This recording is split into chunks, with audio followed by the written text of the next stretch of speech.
안녕하세요. 제 이름은 박민재입니다. 올해로 67살이 되었습니다.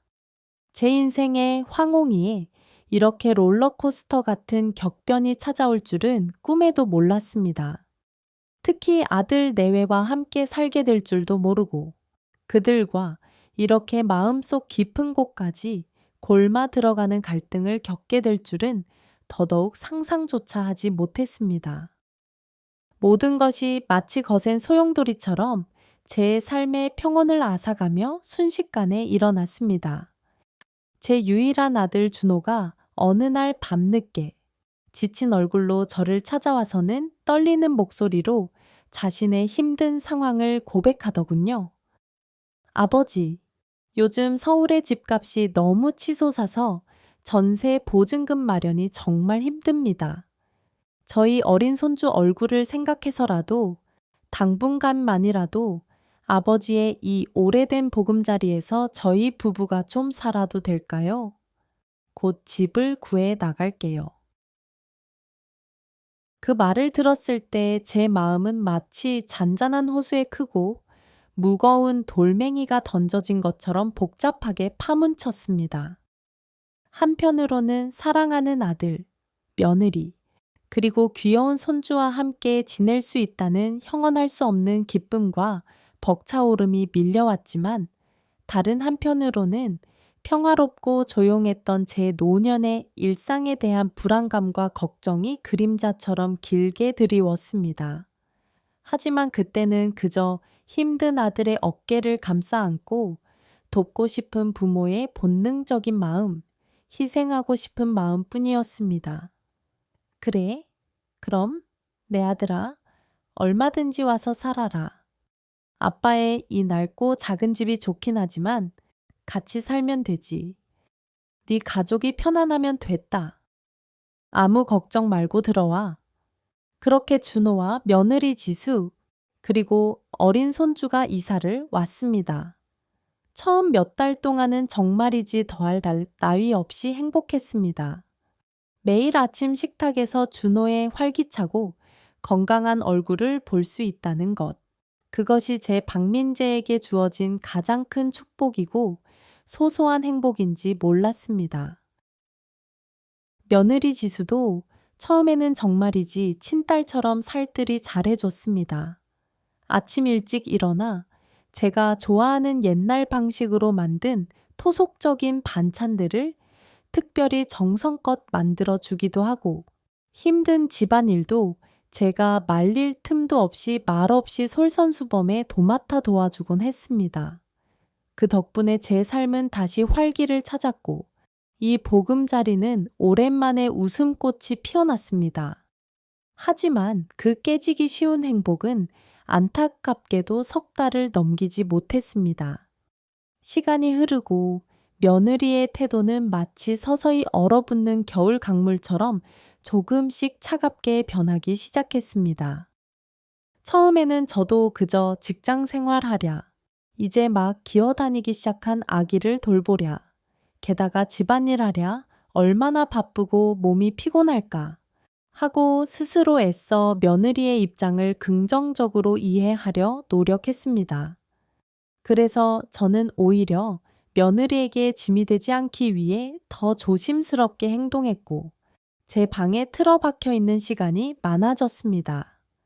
둘째 딸 서연은 결혼해서 저 멀리 지방 도시에 따로 살고 있었지만 일주일에 한 번씩은 꼭 멀리서도 저를 걱정하며 집에 들러 안부를 걱정스레 전해주곤 했습니다. 서현이 올 때마다 그 아이 특유의 밝고 명랑한 에너지가 집안 분위기를 오래된 전등처럼 환하게 밝아지게 했죠. 하지만 그때마다 며느리 지수의 얼굴에 서려 있는 불편함과 심기가 마치 흐린 날씨처럼 좋지 않아 보이는 것을 저는 예민하게 감지했습니다. 어느 주말, 서연이 제가 좋아하는 쑥떡을 사들고 집에 왔을 때였습니다. 며느리 지수가 갑자기 모든 웃음을 지우고 딱딱하고 차가운 목소리로 이렇게 따져 묻더군요. 어머, 아가씨 자주 오시네요. 친정에 오실 때는 최소한 빈손으로 오지 마시지. 뭐라도 좀 살뜰하게 값 나가는 것을 사오시지 그래요? 저희도 사정이 어려운데. 그 말은 제 앞에서 제 딸에게 주는 모욕과 다름없었습니다. 서연은 순간 날카로운 칼에 찔린 듯 당황한 듯 했지만 애써 온화하게 웃으며 언니, 미안해요. 다음엔 더 좋은 거 사올게요. 하고 넘기려 했습니다. 하지만 저는 며느리의 그 비수 같은 말이 제 가슴 깊은 곳에 날카로운 못처럼 박혀 오랫동안 마음에 걸렸습니다. 그날 이후로 며느리 지수의 태도는 더욱 교활하고 노골적으로 변하기 시작했습니다. 제가 거실에 오래된 안락의자에 앉아 편안하게 TV를 보고 있으면 지수는 제 옆에 와서 차가운 목소리로 쏘아붙이곤 했습니다. 아버님, 그렇게 하루 종일 TV만 틀어놓고 보시면 어떡해요? 눈 건강에도 안 좋고 몸도 무거워지실 텐데 최소한 아침 저녁으로는 동네 공원에 산책이라도 다녀오세요. 라고 마치 잔소리하듯 말하곤 했습니다. 처음에는 준호가 없는 이 집에서 유일하게 제 건강을 진심으로 걱정해 주는 줄 알았는데 시간이 갈수록 점점 그 말투와 눈빛에서 숨길 수 없는 비꼼과 냉소가 느껴지기 시작했습니다. 식사 시간에도 소름 돋는 변화가 생겼습니다. 전에는 며느리가 항상 제 낡은 수저를 가장 먼저 밥상에 꼭 놓아두었는데 어느 순간부터 제 자리에 수저가 없는 날이 부지기수로 많아졌습니다. 제가 머뭇거리고 있으면 지수는 눈도 마주치지 않고 고개만 까딱하며 아이고, 제가 또 깜빡했네요. 아버님이 직접 부엌에 가서 수저를 가져다 쓰셔야겠어요. 라고 마치 저를 하인 다루듯 말하곤 했습니다. 이런 무례하고 사소한 일들이 저의 외로운 노년에 매일같이 쌓여갈수록 제 마음은 마치 바늘방석에 앉은 것처럼 극도로 불편해졌습니다. 하지만 저는 혹시 내가 너무 늙고 외로워서 예민하고 까다로운 건 아닐까 하는 불안하고 괴로운 생각에 휩싸여 억지로 참고 또 참았습니다. 사랑하는 아들 준호에게 이 힘든 이야기를 꺼내볼까 생각도 했지만 괜히 젊은 가족 사이에 불필요한 불편함과 큰 불화를 만들고 행여나 아들 내외의 보금자리까지 흔들릴까 두려워 억지로 입을 꾹 다물었습니다. 그렇게 아무도 모르게 고독한 시간은 하염없이 흘러갔고 저는 점점 이 제 명의의 집에서 마치 숨쉬는 투명 인간처럼 외톨이가 되어가는 비참한 기분이었습니다. 제 집인데도 불구하고 저는 마치 허락을 받아야 하는 불편하고 눈치 보이는 손님처럼 모든 행동 하나하나를 조심스럽게 하게 되었습니다. 이것이 과연 내가 아들을 위해 감수해야 할 옳은 일일까요? 내가 참고 인내하는 것이 정말 가족을 위한 최선의 선택일까요? 그때는 감히 알지 못했습니다. 앞으로 제 인생의 작은 보금자리에 몰아닥칠 더 크고 참혹한 폭풍과 배신감을 미처 예상하지 못했던 것처럼 말입니다. 시간이 흐를수록 상황은 눈에 띄게 점점 더 악화되었습니다. 며느리 지수의 저를 향한 무시하는 태도는 더욱 노골적이고 강압적으로 변해갔고 저는 그저 번거리처럼 참고 견디는 것 말고는 달리 비겁한 방법이 없어 보였습니다. 어느 날 평생을 함께해 온 제 오랜 친구 태식을 포함한 몇 분이 제게 안부를 물으러 집에 놀러 오셨습니다. 오랜만에 만난 친구들과의 정겨운 이야기를 나누며 억지로라도 즐거운 오후 시간을 보내고 있었습니다. 저는 그 시간을 통해 잠시나마 고독을 잊을 수 있었습니다. 마치 과거의 젊고 행복했던 시절로 돌아간 것 같았죠. 그때 며느리 지수가 문을 쾅 열고 들어왔습니다. 지수는 싸늘하게 웃으며 아이고, 아버님 친구분들 오셨네요. 근데 이렇게 고성방가처럼 시끄럽게 떠들면 어떡해요? 우리 아기가 놀라서 잠에서 깨울까봐 걱정 안 되세요? 라고 대놓고 면박을 주었습니다. 제 친구들은 며느리의 무례하고 날카로운 말에 마치 찬물을 뒤집어 쓴 듯 당황한 기색이 역력했습니다. 저도 얼굴이 화촤하게 달아오르며 화끈거렸고 제 자신이 한없이 작아지는 굴욕감을 느꼈습니다. 하지만 친구들 앞에서 한 집안의 가장으로서 망신당하기 싫어 그저 애써 아무렇지 않은 듯 웃으며 상황을 넘기려 했습니다. 아, 그렇구나. 지수야, 미안하다. 우리가 이만 조용히 할게. 친구들은 어색함을 견디지 못하고 얼마 지나지 않아 자리를 서둘러 떴습니다. 그들이 떠난 후 저는 며느리 지수에게 조심스럽고 낮은 목소리로 타일렀습니다. 얘야, 아까는 네가 친구들에게 좀 심했지 않니? 그분들은 멀리서 온 손님인데 최소한 예의는 지켜야지. 그러자 며느리 지수가 저를 향해 마치 벌레를 보듯 전 눈을 흘기며 도도하게 말했습니다. 아이, 아버님도 참, 제가 뭘 잘못했다고 그러세요? 아기 잠 깨서 컨디션 나빠질까봐 걱정돼서 한 말인데 뭐가 문제예요? 그녀는 오히려 저를 예민한 노인으로 취급했습니다. 저는 더 이상 그녀의 눈빛을 견디지 못하고 말을 잇지 못했습니다. 며느리 지수의 그 차갑고 악의적인 눈빛과 말투에 제 외로운 가슴이 날카로운 조각칼로 파내는 것처럼 아팠습니다. 제가 이 집에서 얼마나 주변인이 되어가고 있는지, 박민재라는 존재가 얼마나 무의미해졌는지 뼈저리게 실감했습니다. 그 비참한 일이 있고 난 후 저는 제 방이라는 좁은 공간에서 갇혀 보내는 시간이 부쩍 많아졌습니다. 거실에 나가는 것조차 마치 큰 죄를 짓는 것처럼 조심스럽고 눈치가 보였거든요. 혹시라도 제 존재가 그들에게 불편함을 줄까 두려웠습니다. 식사 시간에도 마치 벌을 서는 사람처럼 빨리 먹고 방으로 들어가기 일쑤였습니다. 며칠 후 아들 준호가 조용히 제 방으로 찾아왔습니다. 아버지, 요즘 왜 이러세요? 왜 항상 방에만 침울하게 계시고 무슨 일이라도 있으세요? 저는 한참을 망설였습니다. 이 착하고 순진한 아들에게 며느리 지수의 모질고 냉담한 태도에 대해 솔직하게 이야기를 해야 할지, 아니면 이대로 숨기고 억지로 참아야 할지 심각하게 고민되었습니다. 하지만 결국 용기를 내어 조심스럽게 입을 열었습니다. 준호야, 네 와이프 지수가 요즘 나를 좀 무시하는 것 같구나. 아빠를 마치 없는 사람처럼 대해. 내가 뭘 잘못했는지 모르겠다. 준호는 잠시 숨 막히는 침묵하더니 곧 차가운 현실을 직시하게 만드는 말을 했습니다. 아버지, 그냥 아버지의 오해 아닐까요? 제 와이프 지수가 그럴 리가 없어요. 아버지가 너무 늙고 외로워서 예민하신 거 아니에요?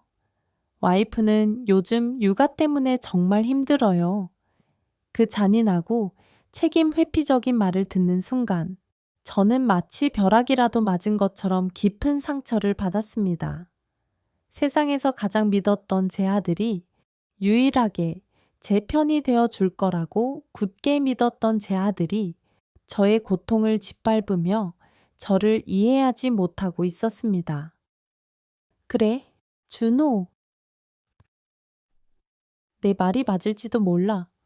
아빠가 너무 예민했나 보네. 결국 저는 그렇게 무력하게 자기 비하적인 말을 할 수밖에 없었습니다. 아들과 며느리 지수 사이에 불필요하고 큰 갈등에 골을 만들고 그들의 가정을 위태롭게 하고 싶지 않았거든요. 하지만 그 비참하고 외로운 순간 제 마음 한 구석에 마치 도자기처럼 작은 균열이 갈라지는 소리가 들렸습니다. 내 아들이 나를 버리는구나. 시간은 멈추지 않고 계속해서 흘러갔고 곧 민족의 대명절인 추석이 다가왔습니다. 명절이면 응당 온 가족이 모두 모여 차례를 지내고 송편을 빚는 법이지만 이번 추석은 이전과 완전히 달랐습니다. 며느리 지수가 시댁인 이 집이 아닌 자신의 친정에 가겠다고 일방적으로 통보했거든요. 아버님, 이번 추석에는 저희 준호랑 아이와 함께 친정에 며칠 다녀올게요. 아버님은 여기서 혼자 편하게 푹 쉬세요. 저는 망치로 맞은 듯 할 말을 완전히 잃었습니다. 며느리가 가장 중요한 명절에 시댁에 없다니. 이게 도대체 무슨 해괴한 일인가 싶었습니다. 하지만 저는 늙고 힘없는 가장으로서 그들의 결정을 저항할 수도 따져 물을 수도 없었습니다. 결국 저 박민재 혼자 쓸쓸히 고독한 추석을 보내게 되었죠. 그날 제 방 침대에 혼자 앉아 세상 돌아가는 TV를 보며 생각했습니다. 내가 평생을 잘못 살아온 걸까? 왜 내 인생의 마지막이 이렇게 비참하고 외롭게 됐지? 문득 이미 저 세상으로 먼저 떠난 아내의 생각이 사무치게 났습니다. 여보, 당신이 만약 살아 있었다면 이런 서럽고 눈물 나는 굴욕적인 일은 절대로 없었을 텐데. 그렇게 저는 온 집안에 정막만이 가득한 차에 쓸쓸하고 고독한 추석을 보냈습니다. 하지만 이것은 제가 겪어야 할 시련의 고작 시작에 불과했습니다. 더욱 크고 파괴적인 폭풍이 제 인생에 잔인하게 다가오고 있었으니까요. 며느리 지수의 저를 향한 무시하고 업신여기는 태도는 시간이 흐를수록 더욱 심해졌습니다. 이제는 제가 거실에 엄연히 있는 자리에서도 아랑곳하지 않고 제 험담을 마치 재밌는 이야기처럼 친구들에게 늘어놓기 시작했죠. 마치 제가 소리도 듣지 못하는 없는 사람처럼 대하는 겁니다. 어느 날 거실의 한쪽 구석, 제 안락 의자에서 제가 세상 뉴스를 TV로 보고 있는데 며느리 지수가 친구와 통화를 하는 소리가 제 귀에 고스란히 들렸습니다. 어휴, 요즘 시아버지 때문에 스트레스가 너무 심해. 시아버지랑 같이 사는 게 이렇게 힘들 줄 정말 몰랐어. 하루 종일 소파에 누워서 TV만 보고 있고 내가 청소할 때마다 방해돼서 너무 짜증나. 우리 준호랑 나 언제쯤 따로 독립해서 이 집을 나갈 수 있을까? 그 비정하고 차가운 말을 듣는 순간 제 늙은 가슴이 마치 종이장처럼 찢어지는 것 같았습니다. 내가 이 착한 며느리 지수에게 이렇게 큰 부담이 되는 흉물스러운 존재였다니. 그 순간 저는 억누를 수 없는 분노가 치밀었습니다. 하지만 동시에 제 자신이 너무나 비참하고 슬펐습니다. 얘야, 지수야. 제가 떨리는 목소리로 부르자 며느리는 마치 유령을 본 것처럼 깜짝 놀란 듯 했습니다. 어머, 아버님. 죄송해요. 거기 계셨어요? 그래? 내 뒤편에 여기 있었다. 네가 전화로 친구에게 한 이야기, 한 글자도 빠짐없이 내가 다 들었다. 며느리 지수의 얼굴은 마치 백지처럼 창백해졌습니다. 하지만 그녀는 침착함을 잃지 않고 뻔뻔하게 변명하려 했습니다. 아, 그건 그냥 일시적인 농담이었어요. 아버님. 전화 끊고 나중에 후회했어요. 너무 심각하게 마음속에 담아두지 마세요. 그냥 스트레스 푸는 소리였어요. 그 말에 저는 더욱 걷잡을 수 없는 화가 폭발했습니다. 농담이라고? 어떻게 내 시아버지에게 이런 모욕적인 말을 농담이라고 뻔뻔하게 할 수 있지? 농담? 그게 내 눈에는 그냥 웃고 넘길 수 있는 가벼운 농으로 보이니? 내가 그렇게 내 눈엔 이 집에서 방해만 되는 불필요한 흉물이었나? 며느리는 당황한 듯 말을 더듬었습니다. 아, 아니에요. 그게 아니라 제가 잠깐 정신이 나가서 실수했어요. 정말 죄송해요. 아버님, 다시는 안 그럴게요. 하지만 저는 더 이상 이 무례하고 모욕적인 상황을 참을 수가 없었습니다. 이봐라, 지수. 내가 이 집의 가장으로 있는 게 그렇게도 싫고 불편하면 너희 부부가 지금 당장 이 집에서 나가? 이 집은 명백히 내 집이고 내가 주인이다. 그 충격적인 말을 듣고 며느리는 그 자리에서 울음을 터뜨렸습니다. 그리고 곧장 자신의 방으로 뛰어들어가 문을 닫아 걸었죠. 저는 그 충격적인 소파에 그대로 앉아 있었습니다. 제 늙은 머릿속이 온갖 생각과 복잡한 감정들, 그리고 분노로 뒤엉켜 돌아가고 있었습니다. 결국 이렇게 파국을 맞는구나. 진행도. 얼마 후 아들 준호가 어두운 얼굴로 퇴근하고 집으로 돌아왔습니다. 며느리 지수가 방에서 울면서 무슨 일이 있었는지 이미 과장되게 이야기했나 봅니다. 준호가 조심스럽게 저에게 다가왔습니다. 아버지, 무슨 일 있으셨어요? 와이프 지수가 방에서 많이 속상해하며 울고 있던데요. 제가 화해시키려 해도 말을 안 들어요. 저는 깊은 한숨을 토해내며 대답했습니다. 준호야, 내 와이프 지수가 나를 어떻게 생각하는지 이제야 비로소 알았다. 내가 방해만 되는 존재라서 언제 이 집에서 나갈지 궁금해 한다더라. 너도 들었어야 했는데. 준호는 잠시 아무런 말이 없었습니다. 그는 현실을 부정하고 싶어 하는 눈치였습니다. 그러다 조심스럽게 자신의 입장을 대변하는 말을 꺼냈습니다. 아버지, 그건 아마 와이프가 요즘 육아랑 회사 일 때문에 일시적으로 스트레스를 받아서 그랬을 거예요. 너무 마음속에 깊이 두지 마세요, 아버지. 와이프도 착한 사람인 거 아시잖아요. 그 말을 듣는 순간 저는 더욱 견딜 수 없는 화가 치밀었습니다. 준호야, 너는 네 아내 지수 편만 들 거니? 네 아버지인 내가 지금 너에게 거짓말을 하고 있는 것 같으냐? 네 아버지를 못 믿는 거니? 준호는 아버지의 격한 감정에 당황한 듯 했습니다. 아니요, 그게 아니라 아버지, 좀 참으세요. 아버지, 저희가 전세라도 집을 구하면 곧 나갈 텐데. 참으라고. 제 아들이 저에게 이 비참한 현실을 참으라고 명령합니다. 제 늙은 마음은 이미 유리 조각처럼 천 갈래 만 갈래 찢어진 것 같았습니다.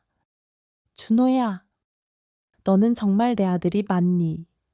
어떻게 네 아버지한테 그런 서럽고 잔인한 말을 할 수 있어? 이게 너의 진심이니? 준호는 힘없이 말없이 고개를 숙였습니다. 그 무력한 모습을 보니 제 마음이 더욱 칼로 베는 것처럼 아팠습니다. 아들을 탓할 수도 없구나. 결국 아내는 남편 편이니까. 이 일이 있고 난 후 집안 분위기는 마치 한겨울처럼 더욱 냉랭하고 험악해졌습니다. 준호는 어떻게든 이 불편한 상황을 모면하려 했지만 이미 깨진 관계를 붙잡기엔 역부족이었습니다. 저는 점점 더 깊은 고립감과 절망감을 느꼈습니다. 나의 집, 내 가족 속에서 저는 마치 영원한 이방인이 되어가는 기분이었습니다. 이대로는 제 남은 삶이 완전히 파괴될 것 같다는 절망적인 생각이 들었습니다.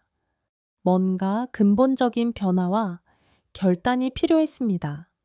하지만 그 변화가 과연 어떤 형태일지 그때의 저는 알지 못했습니다.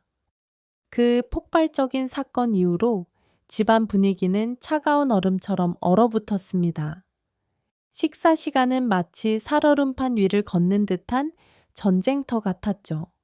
아무도 서로에게 눈길도 주지 않고 말을 걸지 않았습니다. 오직 숟가락과 젓가락이 그릇에 부딪히는 소리만이 시끄럽게 울려 퍼졌습니다. 저는 점점 더 깊은 외로움 속에 파묻혔습니다.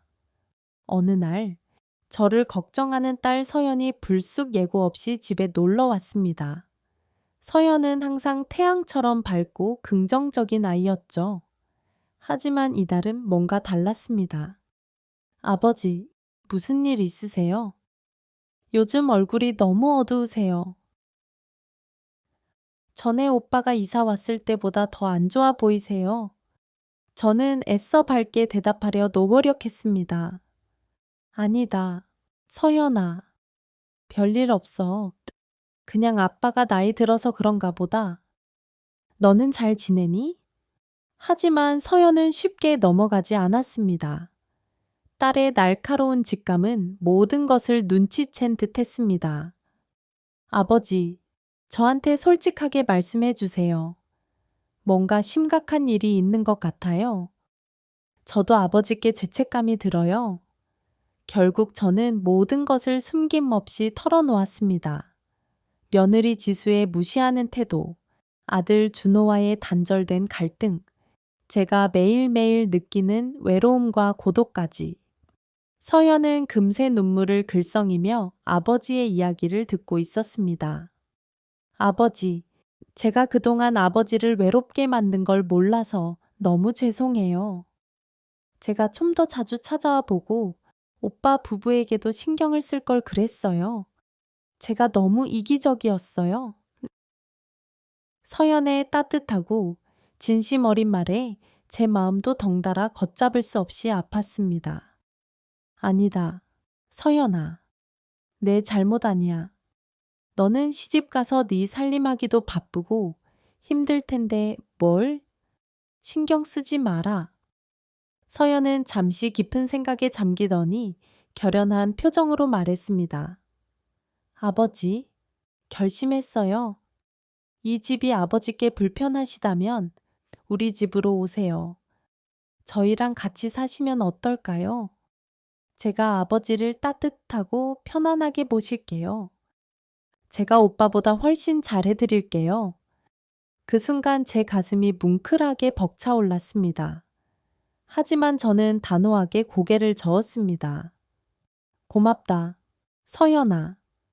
네 마음은 고맙지만 이 집은 명백히 내 집이야. 내가 왜 이 집의 주인인데 내 집에서 쫓겨나듯 나가야 하니? 나는 이 집을 지킬 거다.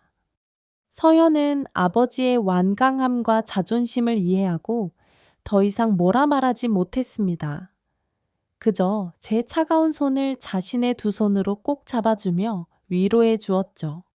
서연이 돌아간 후 저는 깊은 고민과 생각에 잠겼습니다. 이대로 비참하게 계속 살아야 하나? 아니면 이 상황을 타개할 다른 용기 있는 방법이 있을까? 그러던 어느 날 우연히 TV 뉴스 채널에서 시니어 행복센터에 대한 보도를 보게 되었습니다. 비슷한 처지에 놓인 고독한 노인들이 모여 서로의 아픔을 이야기하고 따뜻한 위로와 힘을 얻는다는 내용이었죠. 그곳에서 희망의 빛을 보았습니다. 다음날 저는 더 이상 망설이지 않고 큰 용기를 내어 그 시니어 행복센터를 찾아갔습니다. 처음에는 낯선 사람들과 제 속마음을 이야기하는 것이 너무 어색하고 힘들었지만 상담사의 따뜻한 경청과 격려 덕분에 점차 굳게 닫혀있던 제 마음을 열게 되었습니다. 그곳에서 만난 다른 노인들의 절절한 이야기를 들으며 아, 나만이 고독한 상황을 겪는 것이 아니구나. 내가 혼자가 아니라는 걸 비로소 깨달았습니다. 상담사님은 제게 확신을 주었습니다. 박 선생님, 우리 모두 비슷한 외로운 상황을 겪고 있습니다. 하지만 절대로 포기하면 안 됩니다. 우리의 남은 삶도 충분히 소중하고 행복할 권리가 있습니다. 이제부터 선생님의 존재감을 찾으셔야 합니다. 상담사의 그 위로와 격려의 제 말에 저는 그동안 억눌러 왔던 눈물이 왈칵 쏟아졌습니다. 그동안 얼마나 이 집에서 외롭고 힘들었는지 그제야 비로소 깨달으며 흐느꼈습니다. 시니어 행복센터를 꾸준히 다니면서 저는 놀랍게도 조금씩 변하기 시작했습니다. 더 이상 한 방 안에만 틀어박혀 있지 않았고 적극적으로 제 의견과 존재감을 표현하려 노력했습니다. 준호야, 지수야, 아빠가 오늘 저녁 준비할 테니 너희는 퇴근하고 들어와서 편하게 쉬어라. 아빠도 이제 운동하고 활력이 넘쳐서 뭘 좀 해야겠어. 아들과 며느리는 아버지의 예상치 못한 변화에 놀란 듯 했지만 이내 고마워했습니다. 저는 그들과 소통하려 노력했고 그들도 조금씩 닫힌 마음의 문을 열기 시작했습니다. 하지만 여전히 근본적인 갈등의 앙금은 남아 있었습니다. 며느리 지수의 저를 대하는 태도는 크게 근본적으로 변하지 않았고 아들 준호는 여전히 아버지와 아내 사이에서 애매한 태도와 회피적인 자세를 보였죠. 그래도 저는 이제 더 이상 과거의 무력한 박민재가 아니었습니다. 저는 절대로 포기하지 않았습니다. 이제는 제 남은 삶을 제가 스스로 책임져야 한다는 걸 확실히 알았으니까요. 나는 할 수 있어. 이 고통스러운 상황을 내가 반드시 이겨낼 수 있어.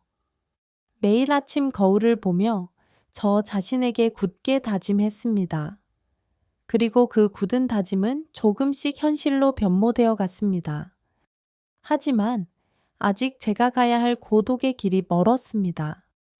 제 인생에 남은 가장 크고 결정적인 시련이 잔인하게 다가오고 있었으니까요.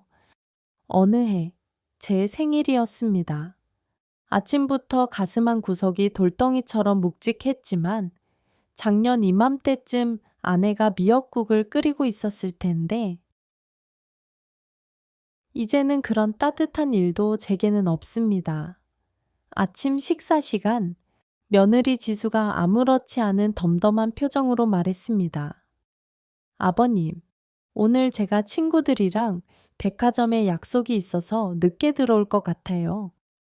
저녁은 준호 씨랑 알아서 드세요. 저희 나가는 거 신경 쓰지 마시고요. 순간 제 가슴이 억장이 무너지듯 철렁 내려앉았습니다. 며느리 지수가 제 생일을 정말로 모르는 걸까요? 아니면 저를 무시하기 위해 일부러 모른 척하는 걸까요? 그래, 지수야. 잘 다녀와라. 걱정 말고. 애써 담담하고 평온한 목소리로 대답했습니다. 아들 준호는 아버지의 눈치만 보며 아무 말도 하지 않았습니다. 그들이 출근한 후 넓은 집에 홀로 남겨진 저는 그저 TV만 멍하니 보고 있었습니다. 점심시간이 되어 냉장고를 열어보니 제가 좋아하는 음식은커녕 며느리가 특별히 남겨둔 음식도 단 하나도 없었습니다. 마치 저는 그들의 삶에 불필요한 존재 같았습니다. 결국 저는 찬밥 대신 컵라면으로 쓸쓸하게 끼니를 때웠습니다. 오후가 되자 멀리 사는 딸 서연에게라도 전화해서 외로움을 달랠까 망설였습니다. 하지만 바쁜 아이를 왜 이 외로운 아버지 때문에 귀찮게 하나? 하는 생각에 전화기를 내려놓았습니다. 저녁이 되어 아들 준호가 어두운 얼굴로 퇴근했습니다. 하지만 생일 축하는커녕 평소와 다름없이 행동했습니다. 아들아, 저는 용기를 내어 준호를 힘없이 불렀습니다. 왜 그러세요? 아버지? 갑자기 무슨 일이라도? 준호야, 오늘이 무슨 날인지 너는 알고 있니?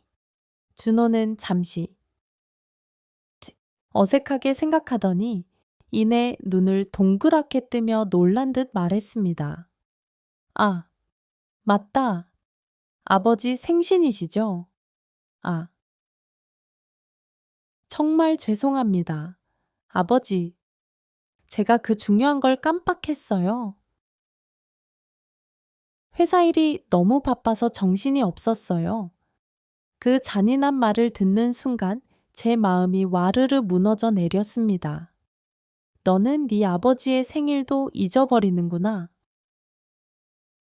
아버지가 너에게 그만큼 무의미한 존재였니?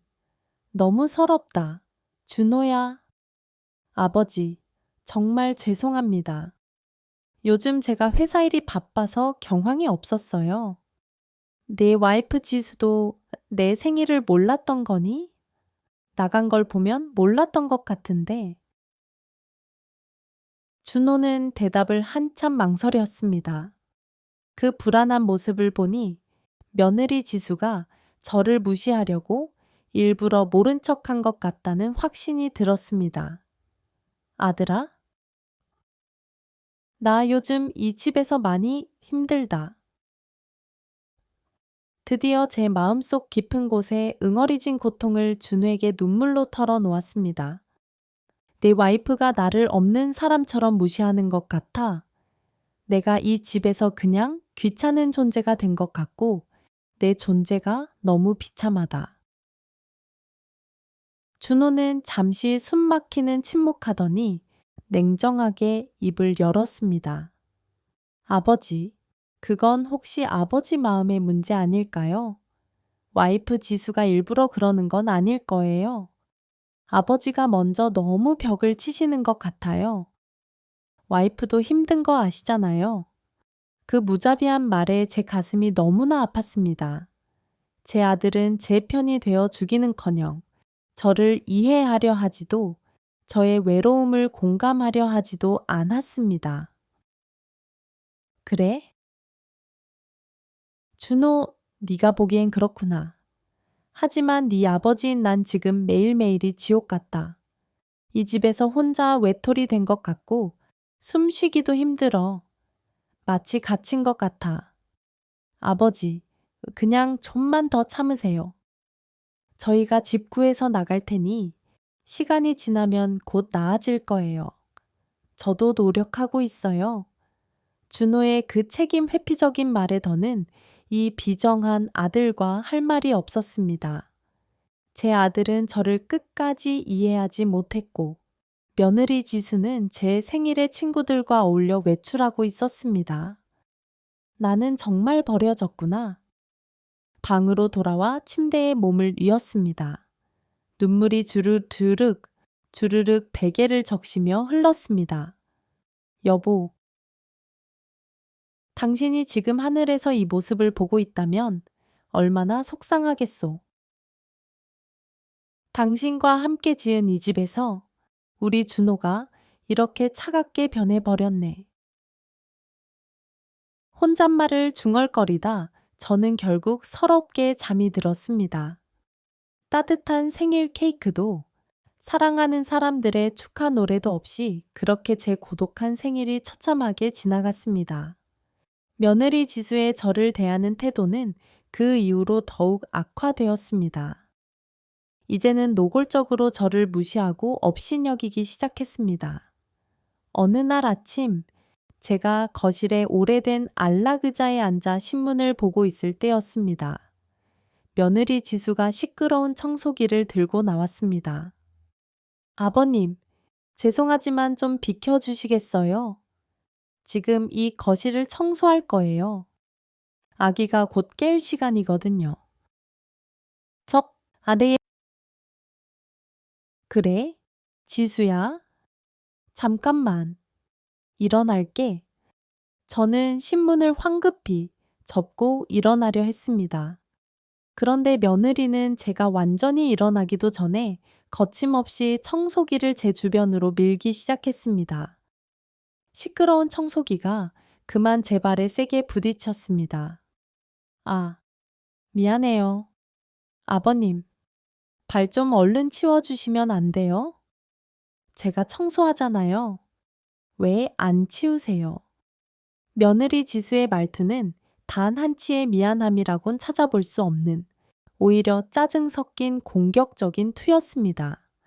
저는 깊은 한숨을 삼키며 서둘러 그 자리를 피했습니다. 이런 모욕적인 일은 시간이 갈수록 더욱 심해졌습니다. 제가 아끼는 물건들이 자꾸 엉뚱하고 예상치 못한 곳에서 발견되곤 했습니다. 한 번은 제가 침대 옆 탁자 위에 분명히 두었던 제 돋보기, 안경이 부엌 서랍 한 구석의 쓰레기통 옆에서 나왔습니다. 이상하네. 내가 분명히 여기에 뒀었는데. 지수는 눈도 깜빡하지 않고, 그거 제가 치웠어요. 아버님, 거실이 너무 지저분해 보였어요. 아버님 물건이 여기저기 있으면 보기가 안 좋잖아요. 며느리는 아무렇지 않은 듯 말했습니다. 하지만 저는 가슴 한 구석이 욱신거리며 아팠습니다. 제 물건을 지저분하다고 생각하고 제 존재를 치워야 할 대상으로 여기는 며느리의 차가운 마음이 느껴졌기 때문입니다. 이 모든 일 중 가장 저를 힘들게 했던 건 며느리 지수가 저에 대해 험담하는 것을 제 귀로 직접 들었을 때였습니다. 어느 날, 저는 화장실에 급하게 있었는데, 밖에서 며느리가 친구와 통화하는 소리가 생생하게 들렸습니다. 어머니, 저 요즘 시아버지 때문에 정말 힘들어요. 시아버지가 자꾸 우리 살림에 간섭하시는 것 같아요. 특히 우리 아기 키우는 일에 너무 간섭해서 짜증나요.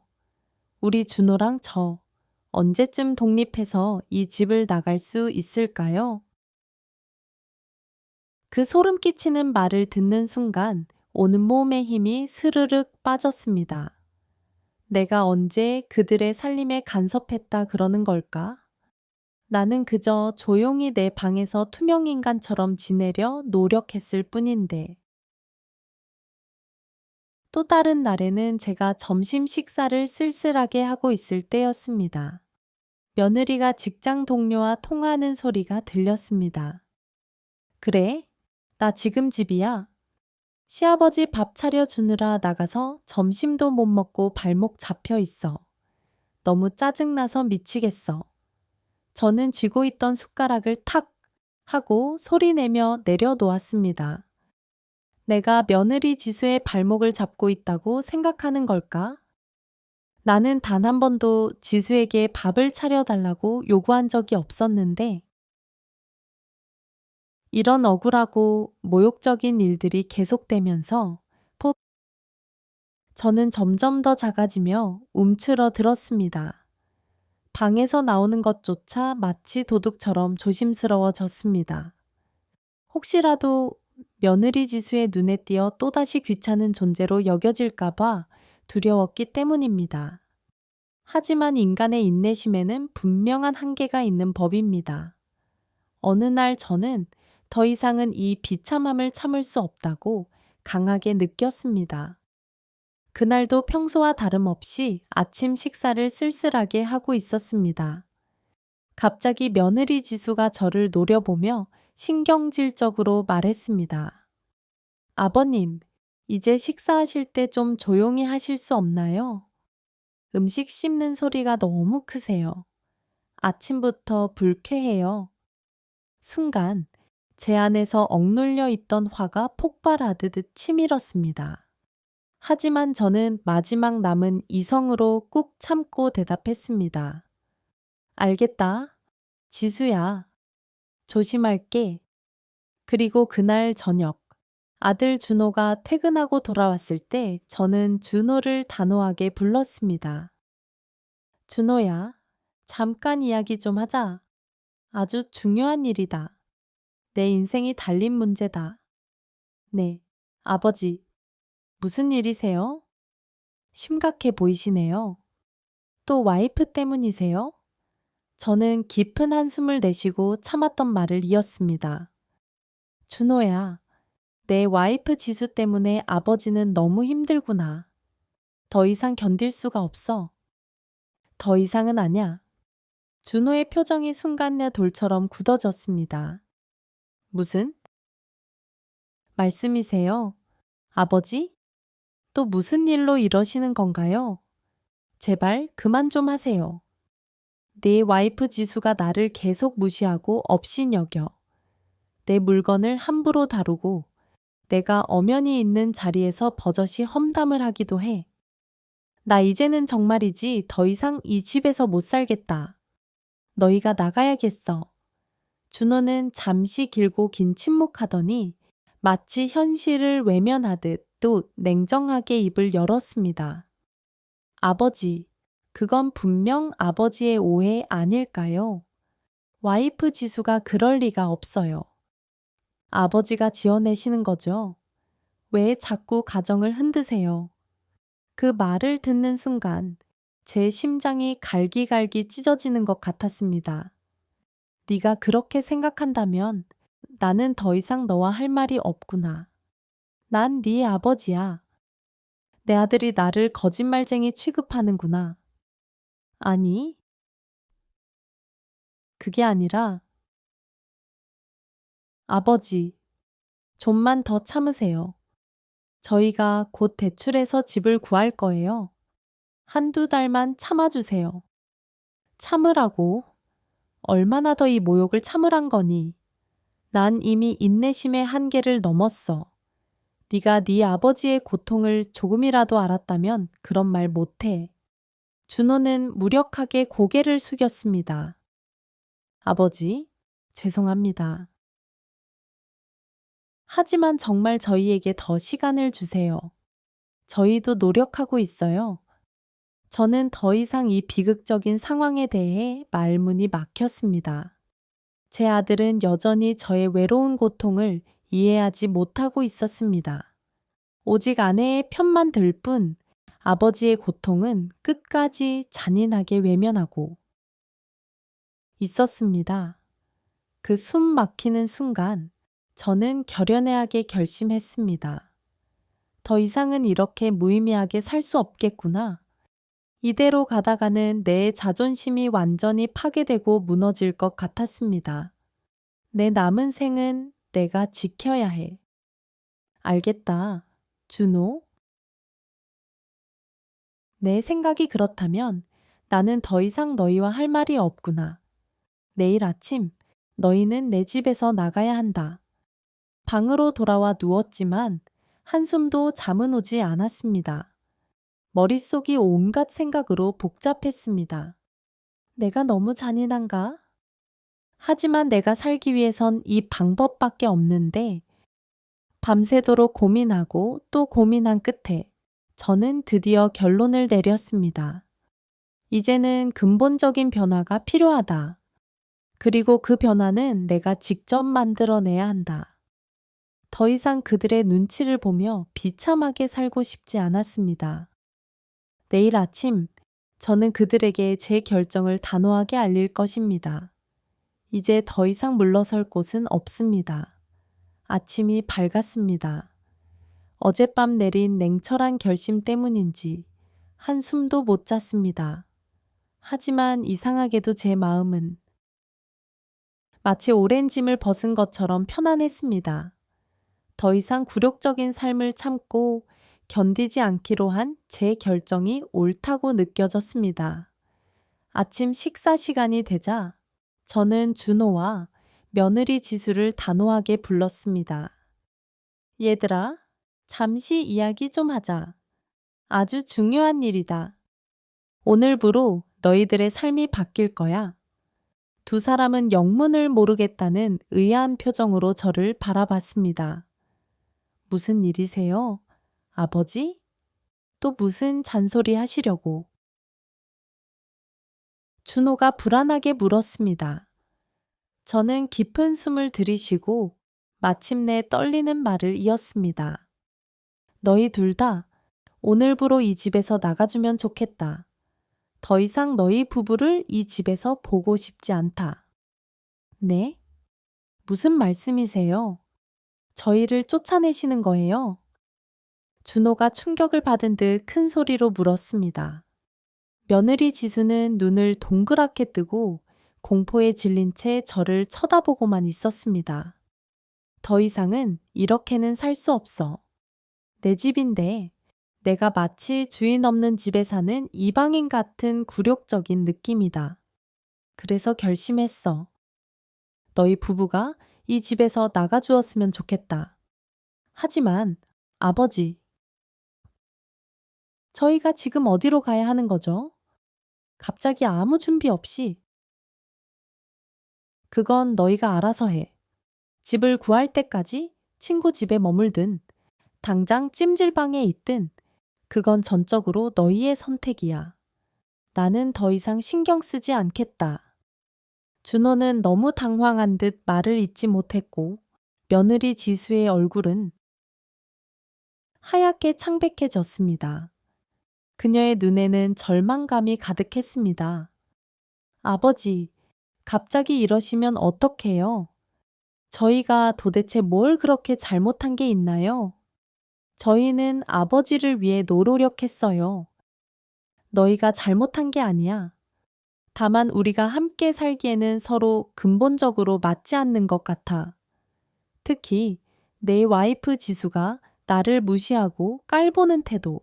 나는 더 이상 한순간도 참을 수 없어. 내 자존감이 무너지는 것을 더 이상 볼 수 없다.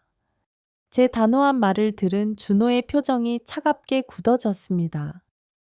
며느리 지수는 여전히 말없이 고개를 떨구고 있었습니다. 아버지, 제가 뭘 잘못했는지 말씀해 주세요. 제가 지금 당장 고치겠습니다. 다시는 그런 일 없을 거예요. 준호가 절실하고 간절한 목소리로 말했습니다. 이미 늦었다. 준호야, 너는 네 아내 지수의 편만 들었지. 네 아버지인 내 고통스러운 말은 전혀 듣지 않았어. 너는 나를 믿지 않았지. 그게 무슨 말씀이세요? 전 항상 아버지 말씀 듣고 있었는데요. 오해세요. 정말 그렇게 생각하니? 내가 지수 때문에 너무 힘들다고 너에게 말했을 때 넌 뭐라고 했지? 참으세요. 라고 했지. 그게 네 아비에게 아들이 할 수 있는 소리더냐? 너는 내게 고통을 주었어. 준호는 더 이상 변명하지 못하고 말문이 막힌 듯 했습니다. 그때 며느리 지수가 조심스럽고 낮은 목소리로 입을 열었습니다. 아버님, 제가 정말 잘못했습니다. 제가 너무 어리석었어요. 제발 저희에게 다시 한번 기회를 주세요. 저희를 용서해 주세요. 저는 며느리 지수를 차갑게 노려보며 단호하게 말했습니다. 너는 지금까지 나를 마치 이 집에 없는 투명인간 취급했어. 내 생일에도 평소에도 나를 업신여겼지. 이제 와서 그런 위선적인 말이 나에게 통할 것 같으냐? 너의 진심이 느껴지지 않아. 아니에요, 아버님. 제가 정말로 제 자신을 반성하고 있어요. 눈물로 반성하고 있어요. 반성이라뇨? 너무 늦었어. 이미 내 마음은 너희들에게서 떠났다. 준호가 다시 한번 애원하듯 말을 이었습니다. 아버지, 저희가 정말 잘못했습니다. 하지만 이렇게 갑자기 지금 당장 나가라고 하시면 저희는 정말 갈 곳이 없어요. 다무이데, 안돼 거모. 어린아이도 있는데요. 그건 내 문제다. 준호야, 너희는 성인이잖아. 내 집에서 더 이상 너희 부부를 볼 수 없어. 아버지, 어떻게 이러실 수 있어요? 저희는 아버지의 아들과 며느리잖아요.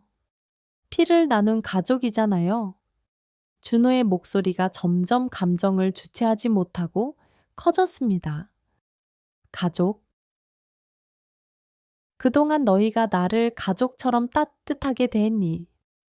나는 너희에게 짐이었을 뿐이야. 내가 너희에게 아버지였던 적이 있었나? 그래도 이건 너무 인정머리 없는 일 아닙니까? 저희더러 지금 당장 하루아침에 이 집을 나가라니요. 저희도 인간입니다. 너희가 내 마음을 하루아침에 산산조각 무너뜨린 것처럼 말이다. 내가 받은 고통에 비하면 아무것도 아니야.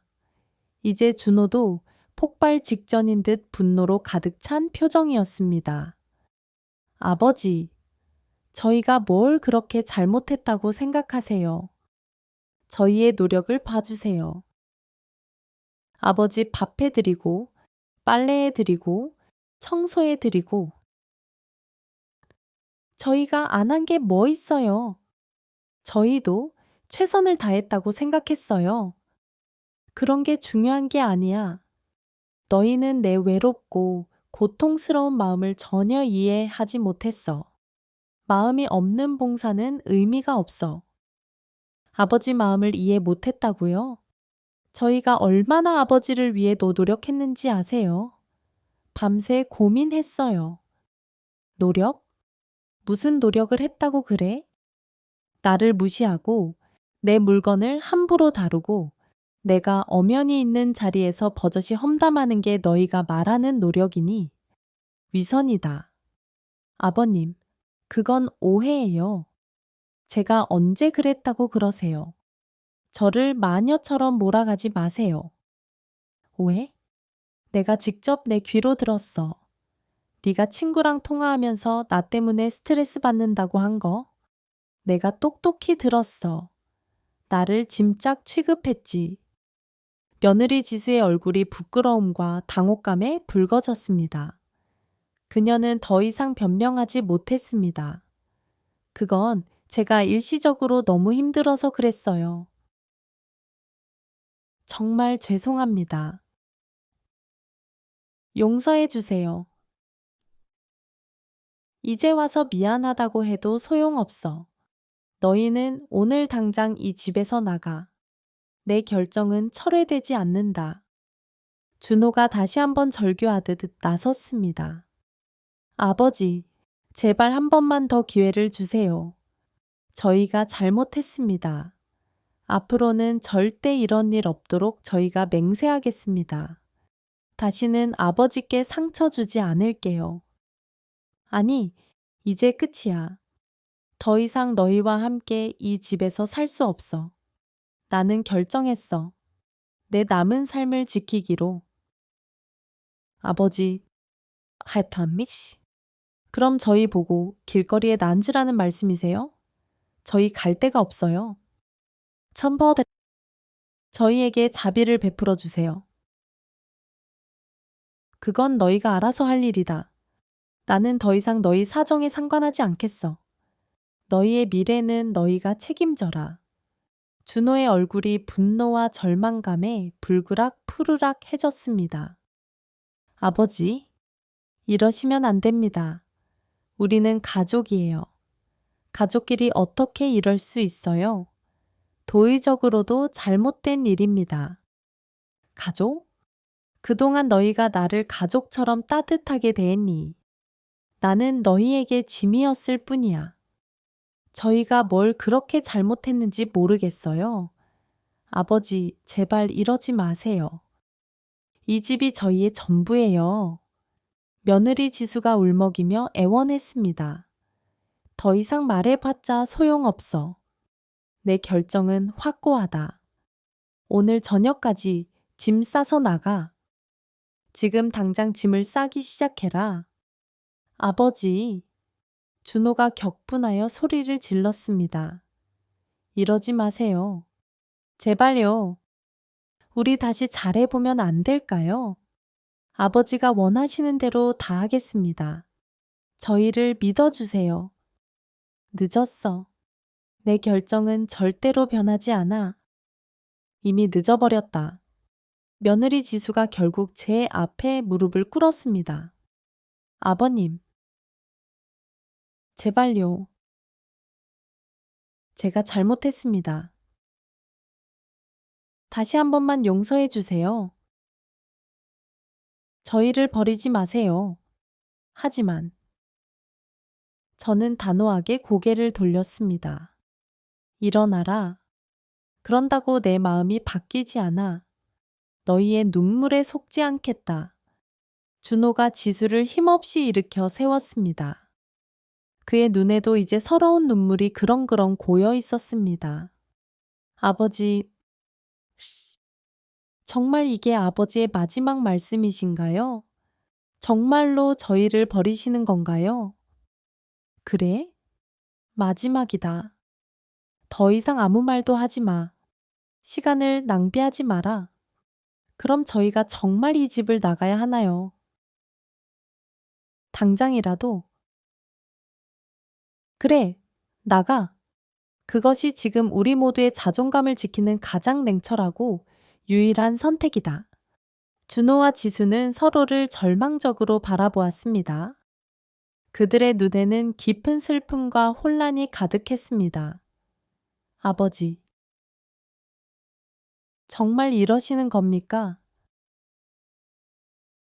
더 이상 묻지 마라. 짐 싸. 당장. 준호는 깊은 한숨을 내쉬었습니다. 그리고 며느리 지수의 차가운 손을 잡고 천천히 방으로 향했습니다. 저는 그들이 짐을 싸는 소리를 들으며 거실 소파에 힘없이 앉아 있었습니다. 마음 한 구석이 찢어지듯 아팠지만 이것이 나의 남은 삶을 지키는 최선의 선택이었다고 스스로를 세뇌하며 믿으려 했습니다. 1시간 후 그들은 간소하고 작은 짐을 든 채 현관 앞에 초라하게 섰습니다. 어린 손주를 아는 지수의 모습은 처량했습니다. 아버지, 저희 정말 이 집을 가야 하나요? 마지막으로 한 번만 생각해 주세요. 준호가 마지막으로 절실하게 물었습니다. 그래? 가거라. 이 집을 떠나라. 나는 너희에게 자유를 준다. 저희 언제쯤 돌아올 수 있을까요? 다시는 못 오는 건가요? 며느리 지수가 울음을 참지 못하고 흐느끼며 말했습니다. 아버님, 정말 죄송합니다. 저희를 용서해 주세요. 저희가 너무 어리석었어요. 하지만 저는 끝내 대답하지 않았습니다. 그저 문을 향해 단호하게 손짓할 뿐이었습니다. 준호와 며느리 지수는 마지막으로 한 번 더 미련 가득한 눈빛으로 저를 바라보았습니다. 그리고 천천히 현관문을 열고 어둠 속으로 그들의 불확실한 미래 속으로 나갔습니다. 문이 닫히는 소리와 함께 집안은 마치 시간이 멈춘 것처럼 고요해졌습니다. 저는 한참을 그 자리에 우두커니 서 있었습니다. 여보, 딸의 내가 지금 잘한 걸까? 당신에게 떳떳한가? 먼저 떠난 아내에게 중얼거리듯 말했습니다. 대답은 없었지만 이것이 제 자존감을 지키는 최선의 선택이었다고 굳게 믿고 싶었습니다. 이제부터 제 인생의 새로운 장이 고독하게 시작될 것입니다. 혼자이지만 적어도 제 보금자리에서 편안하게 살 수 있을 것이라는 헛된 희망을 가졌습니다. 그렇게 생각하니 마음이 아주 조금은 가벼워졌습니다. 준호와 며느리 지수가 나간 후 집안은 갑자기 너무나 조용해졌습니다. 평소에는 시끄러워 느끼지 못했던 적막감과 고독이 온 집안을 무겁게 감쌌습니다. 저는 한동안 그 자리에 서서 닫힌 현관문을 하염없이 바라보았습니다. 이게 정말 내가 원했던 정답일까? 혹시 내가 너무 잔인했던 건 아닐까? 문득 후회와 의심이 들기 시작했습니다. 하지만 이내 고개를 세차게 저었습니다. 아니야, 이게 최선이야. 더 이상 그들과 함께 사는 것은 나를 죽이는 일이었어. 나는 살아야 해. 저는 천천히 거실로 걸어가 소파에 앉았습니다. TV를 켰지만 소리가 들리는 것 같지 않았습니다. 머릿속이 온갖 생각으로 복잡했습니다. 준호는 어디서 자고 있을까?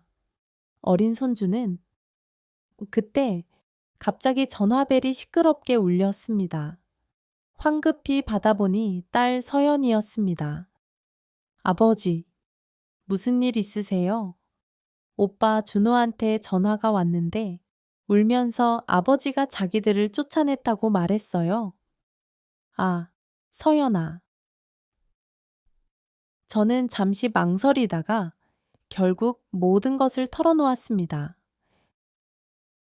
준호 부부를 내보낸 일, 그동안 그들에게 당했던 모든 고통스러운 일들, 제 마음이 얼마나 찢어지듯 아팠는지까지. 아버지, 너무 갑작스럽게 그러신 거 아니에요.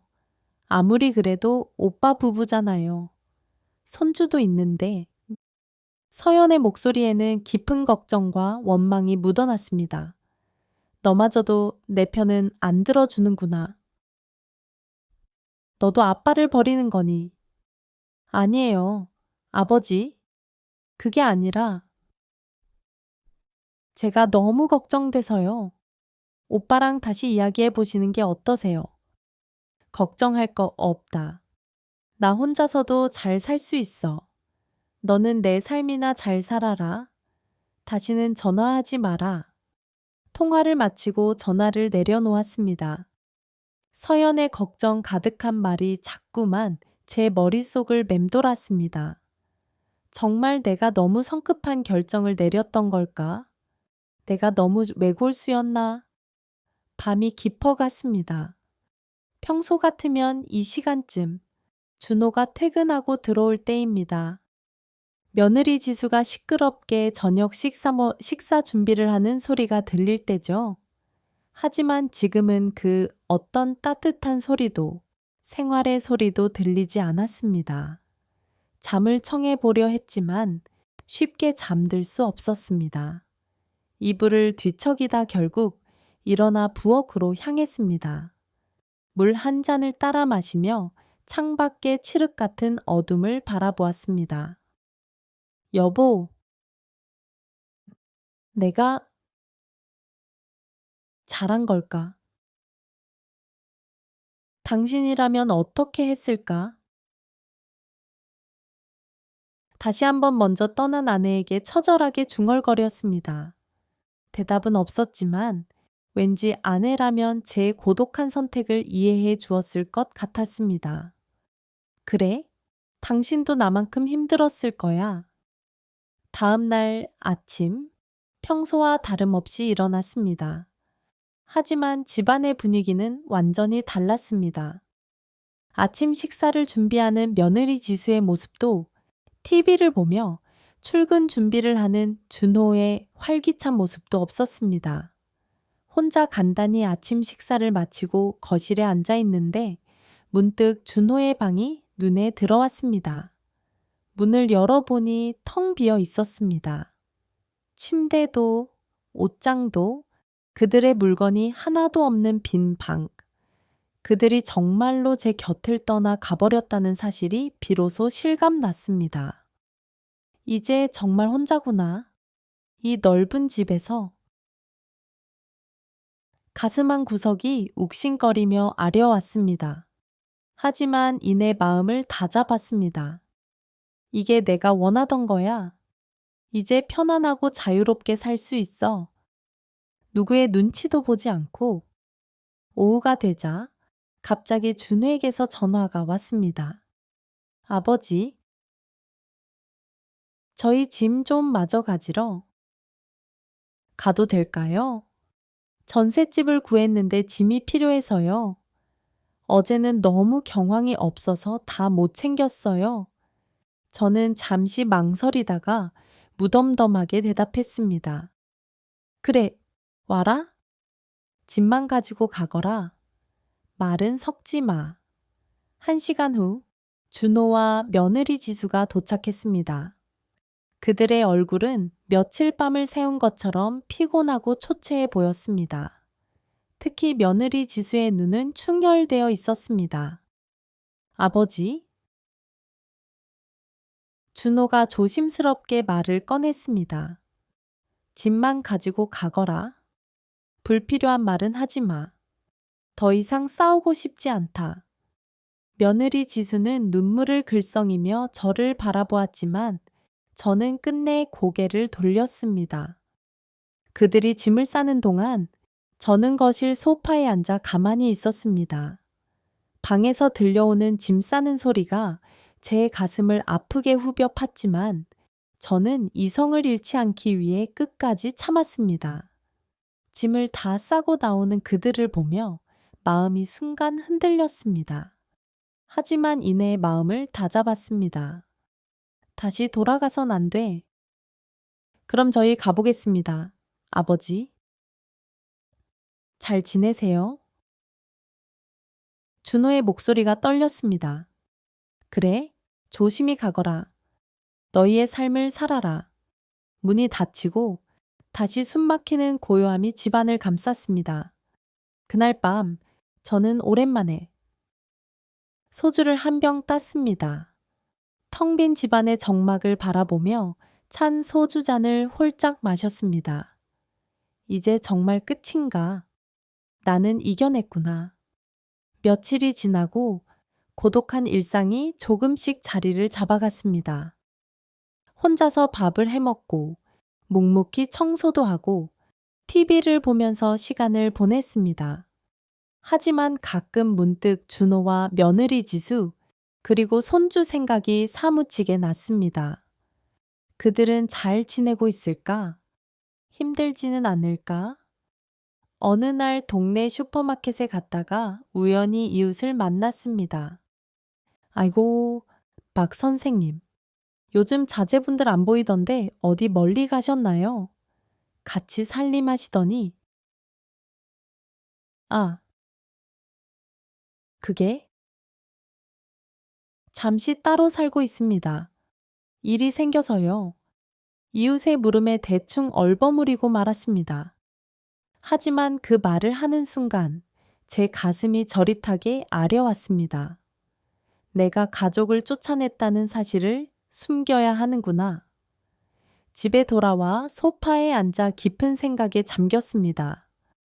정말 이대로 혼자 살아야 하는 걸까? 준호와 지수는 나를 원망하고 있을까? 그때 갑자기 초인종 소리가 울렸습니다. 문을 열어보니 딸 서연이었습니다. 그녀의 얼굴에는 걱정과 피로가 섞여 있었습니다. 아버지, 제가 왔어요. 오랜만에 아버지를 뵙고 싶었어요. 서연아, 웬일이니? 바쁠 텐데. 담보. 잘 왔다. 아버지 얼굴 뵈러 왔죠. 서연은 들어와 집안의 냉랭한 정막을 둘러보더니 깊은 한숨을 쉬었습니다. 아버지. 정말 이렇게 혼자 쓸쓸하게 사시게요? 너무 외롭지 않으세요? 괜찮다. 서연아. 아빠 혼자서도 잘 살 수 있어.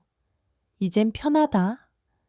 하지만 제 목소리에 자신감이 없는 것을 서연도 날카롭게 알아챘나 봅니다. 아버지.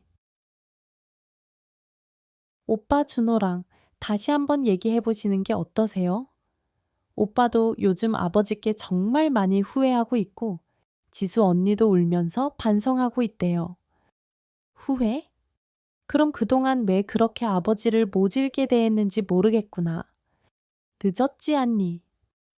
아버지도 좀 양보하셔야죠. 오빠도 자기가 잘못한 거 인정하고 있어요. 이젠 가족이잖아요. 서연의 진심 어린 말에 잠시 침묵이 흘렀습니다. 정말 후회하고 있을까? 글쎄, 아빠가 다시 한번 생각해 볼게. 확실히 결정을 내릴 수 없어. 서연이 돌아간 후 저는 깊은 고민과 갈등에 잠겼습니다. 정말 이대로 괜찮은 걸까? 가족의 의미는 나에게 무엇일까? 용서해야 할까? 며칠을 고민하고 또 고민한 끝에 저는 결심했습니다. 아들 준호에게 전화를 걸기로 한 것입니다. 떨리는 손으로 전화기를 들었습니다. 신호음이 몇 번 불안하게 울리더니 마침내 준호가 전화를 받았습니다. 여보세요? 누구세요? 낯선 번호에 망설이는 듯 했습니다. 준호야, 아빠다. 아버지. 준호의 목소리가 미세하게 떨리는 것을 넘어 격앙되었습니다. 너희 아빠랑 한번 만나자. 할 이야기가 있다. 네, 아버지. 언제 만날까요? 저희도 아버지가 너무 보고 싶었어요. 내일? 이 집으로 와라. 지수랑 같이 와. 통화를 마치고 전화를 내려놓았습니다. 제 가슴이 불안감과 기대감, 그리고 묘한 죄책감으로 두근거렸습니다. 과연 내일은 어떻게 될까? 내가 다시 그들을 받아들일 수 있을까? 다음 날, 준호와 며느리 지수가 집에 왔습니다. 그들의 얼굴에는 깊은 불안과 반성, 그리고 기대가 교차하고 있었습니다. 특히 지수의 눈은 저를 똑바로 쳐다보지 못했습니다. 아버지, 준호가 조심스럽게 말을 꺼냈습니다. 앉아라. 할 이야기가 많다. 셋이 거실 소파에 앉았습니다. 잠시 숨 막히는 어색한 침묵이 흘렀습니다. 미안하다. 제가 먼저 무겁게 입을 열었습니다. 내가 너무 성급했던 것 같구나. 너희를 내보낸 거. 나도 혼자 지내보니 외롭고 힘들었다. 너희를 이해하지 못했던 부분도 있었다. 준호와 며느리 지수의 눈에 금세 눈물이 그렁그렁 고였습니다. 아니에요. 아버님, 저희가 더 잘못했어요. 저희의 불효 때문에 아버지가 얼마나 힘드셨을지. 저희가 너무 이기적이었어요. 며느리 지수가 흐느끼며 말했습니다. 우리 다시 한번 해보자. 이번에는 서로를 진심으로 이해하려고 노력하면서 살자꾸나. 나는 너희에게 마지막 기회를 주려 한다. 준호가 고개를 깊이 끄덕였습니다. 네, 아버지. 정말 감사합니다. 아버지의 넓은 마음을 잊지 않겠습니다. 그렇게 우리는 다시 한번 한 가족이 되기로 맹세했습니다. 물론 모든 것이 바로 그 자리에서 마법처럼 해결되진 않겠지만 서로를 배려하고 또 이해하려는 노력만 있다면 우리는 다시 행복한 가정을 만들 수 있을 거라 굳게 믿었습니다. 그날 밤 오랜만에 세 가족이 모여 따뜻하게 식사를 했습니다. 식탁에 앉아 서로의 얼굴을 바라보며 우리는 진심으로 미소 지었습니다. 이제 다시 시작입니다. 새로운 마음으로 서로를 존중하며 사랑하는 우리 가족의 가슴 벅찬 이야기가 다시 시작되는 것입니다. 가족이 다시 모이긴 했지만 처음부터 모든 것이 순조롭지는 않았습니다. 서로를 지나치게 의식하다 보니 어색한 순간들이 많았고 때로는 작은 말다툼도 있었습니다. 어느 날 아침 식사 시간에 제댐, 며느리 지수가 밝게 말했습니다. 아버님, 오늘은 제가 특별히 아버님 좋아하시는 미역국을 끓였어요. 한번 드셔보세요. 정성껏 끓였어요. 그래, 고맙구나. 지수야, 네 마음 씀씀이가 예쁘구나. 하지만 국물을 한 숟가락 조심스럽게 떠먹어 보니 너무 짰습니다. 저도 모르게 인상을 찌푸렸습니다. 왜 그러세요? 아버님? 맛이 없나요? 혹시 입맛에 안 맞으세요? 아니, 조금 짜네. 지수야. 국에 소금이 많이 들어갔나 보다. 며느리의 표정이 금세 굳어졌습니다. 마치 다시 옛날로 돌아가는 듯한 불안감이 엄습했습니다. 죄송해요. 제가 간을 잘못 맞춘 것 같아요. 너무 긴장했어요. 괜찮아. 다음에 조심하면 되지. 요리는 실수할 수 있으니까. 하지만 며느리는 그 말에 더 깊이 서운해야 하는 것 같았습니다. 식탁의 분위기가 순식간에 어색해졌습니다. 그때 준호가 눈치를 보며 조심스럽게 말했습니다. 아버지, 와이프가 정성껏 새벽부터 끓인 건데 그냥 참고 드시면 안 될까요? 와이프가 상처받을까봐 걱정돼요. 순간 제 안에서 또다시 화가 치밀었습니다. 뭐? 내가 왜 짠 음식을 내 돈 주고 산 이 집에서 참고 먹어야 하지. 내 건강에도 안 좋은데. 너는 아직도 나를 이해 못하는구나. 아버지, 그게 아니라 와이프 마음이 속상할까봐. 됐어. 난 안 먹겠다. 너희끼리 먹어라. 저는 분노를 참지 못하고 자리를 박차고 일어났습니다. 방으로 들어가 문을 쾅 닫았습니다. 한동안 방에 혼자 앉아 깊은 숨을 쉬었습니다. 문 밖에서 준호와 며느리 지수가 조용히 심각한 목소리로 이야기하는 소리가 들렸습니다. 여보, 우리가 너무 예민하게 군 건가? 아버지께 또 실망을 드렸어. 아니에요, 준호 씨. 제가 국간을 잘못해서 실수한 거예요. 아버지께 죄송해요. 앞으로는 더 조심하고 노력할게요. 그 말을 듣고 있자니 제 마음이 죄책감에 무거워졌습니다. 내가 너무 과하게 반응했나. 다시 잘 해보자고 해놓고.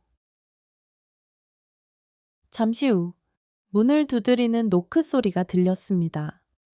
아버지, 제가 들어가도 될까요? 와이프랑 같이 왔어요. 준호의 목소리였습니다. 들어와. 준호와 지수가 조심스럽게 문을 열고 들어왔습니다. 지수는 눈물을 글썽이고 있었습니다. 아버지, 죄송합니다. 저희가 아버지를 또 섭섭하게 했어요.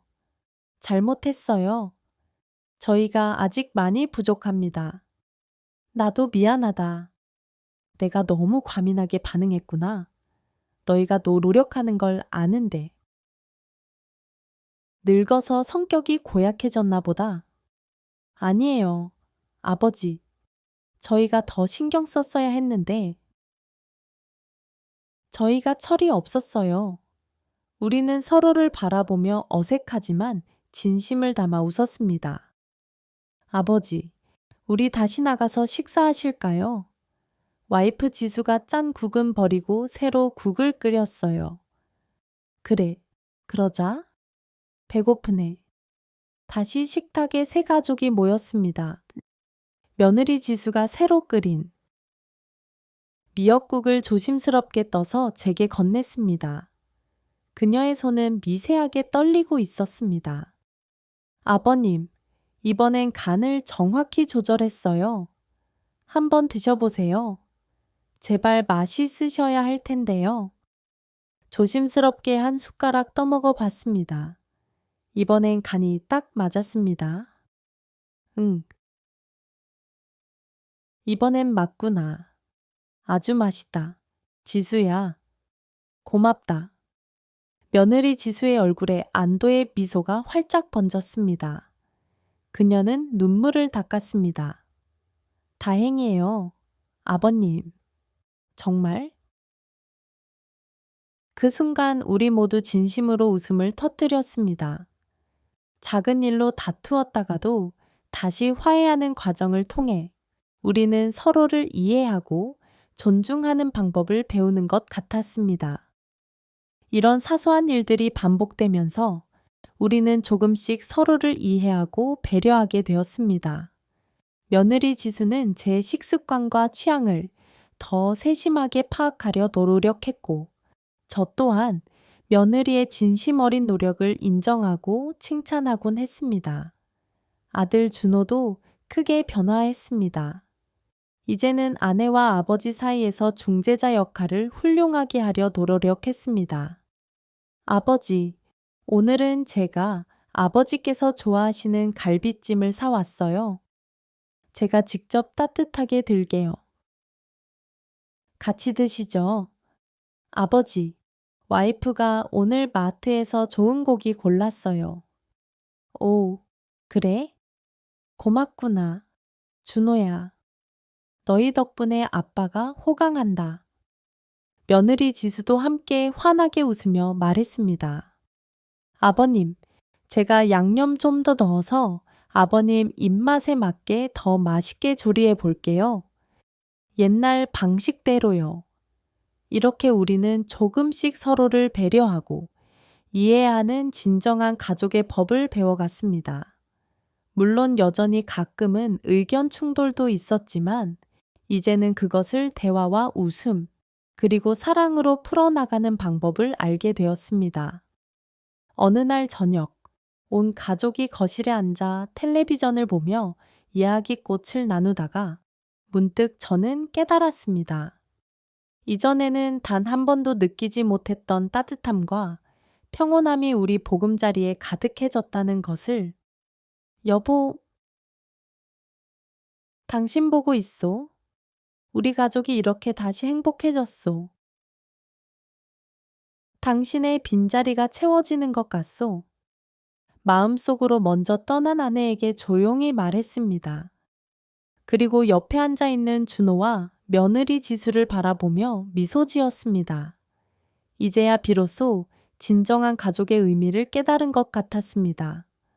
서로를 이해하고 배려하며 함께 성장해 나가는 것. 그것이 바로 가족이구나. 시간이 흘러 1년이 지났습니다. 우리 가족은 숱한 변화와 시련을 겪었고 그 과정에서 더욱 단단하고 끈끈하게 뭉쳤습니다. 어느 날 딸 서연이 자신의 아이들을 데리고 이 집을 오랜만에 놀러 왔습니다. 집안은 오랜만에 아이들의 활기찬 웃음소리와 떠드는 소리로 떠들썩해졌습니다. 할아버지, 이거 봐요. 제가 유치원에서 그린 그림이에요. 할아버지 얼굴 그렸어요. 손주가 자랑스럽게 그림을 보여주며 즐거워했습니다. 오, 정말 잘 그렸구나. 우리 손주가 나중에 화가가 되겠어. 우리 강아지. 며느리 지수가 부엌에서 분주하게 음식을 준비하는 동안 준호와 서연은 거실에서 웃으며 이야기를 나누고 있었습니다. 저는 그 평화롭고 따뜻한 모습을 바라보며 가슴이 뭉클하게 벅차올랐습니다. 여보, 당신 보고 있소. 우리 가족이 이렇게 화목하게 변화했소. 당신이 보고 싶소. 문득 1년 전에 겪었던 모든 고통이 떠올랐습니다. 그때의 처절한 갈등과 아픔이 없었다면 오늘의 이 진정한 행복도 없었을 거라는 생각이 들었습니다. 저녁 식사 시간, 온 가족이 둥글게 둘러앉아 화기애애하게 담소를 나누었습니다. 며느리 지수가 정성껏 준비한 음식은 정말 맛있었고 모두의 얼굴에는 환한 웃음이 채통 가득했습니다. 아버님, 오늘 반찬 어떠세요? 아버님 입맛에 맞게 특별히 신경 써서 준비했어요. 어머님께 배운 레시피도 써봤어요. 응, 정말 맛있구나. 이제는 내 어머니 솜씨만큼 좋아졌어. 지수야, 이제 네가 이 집의 안방마님이다. 며느리 지수의 얼굴에 환한 만족의 미소가 번졌습니다. 그녀는 눈시울이 붉어졌습니다. 식사가 끝나고 준호가 조용히 제게 다가왔습니다. 아버지, 어리, 1년 전 그때 저희에게 마지막 기회를 주신 것 정말 감사합니다. 아버지께서 저희를 다시 받아주시지 않았다면 우리 가족이 이렇게 행복해질 수 없었을 거예요. 아버지의 용기 덕분입니다. 아니다. 준호야, 오히려 내가 고마워해야 할 것 같구나. 너희가 있어 나의 외롭던 노년이 이렇게 다시 행복하니 말이야. 너희를 내쫓았던 일을 후회한다. 우리는 서로를 바라보며 따뜻하게 미소 지었습니다. 그날 밤, 저는 문득 이런 생각을 했습니다. 가족이란 완벽한 것이 아니라 서로의 부족함을 따뜻하게 채워가는 과정 그 자체구나. 우리는 서로 다투기도 하고 다시 화해하기도 하면서 더 강해지고 더 가까워진다. 이제 저는 비로소 알게 되었습니다. 진정한 가족의 의미를. 그리고 제 인생의 가장 큰 행복이 무엇인지를 깨달았습니다. 여보, 이제 알겠소. 우리가 함께 꿈꾸던 행복한 가정. 지금 이 순간, 바로 여기에 있소. 함께하지 못해 미안하오. 탐브레, 창밖의 고요한 밤하늘을 바라보며 미소 지었습니다. 앞으로도 우리 가족은 계속해서 서로 성장하고 변화할 것입니다. 그 과정이 때로는 힘들고 아플지라도 우리는 이제 그것을 지혜롭게 이겨낼 수 있다는 것을 알고 있습니다. 왜냐하면 우리는 서로를 사랑하는 가족이니까요.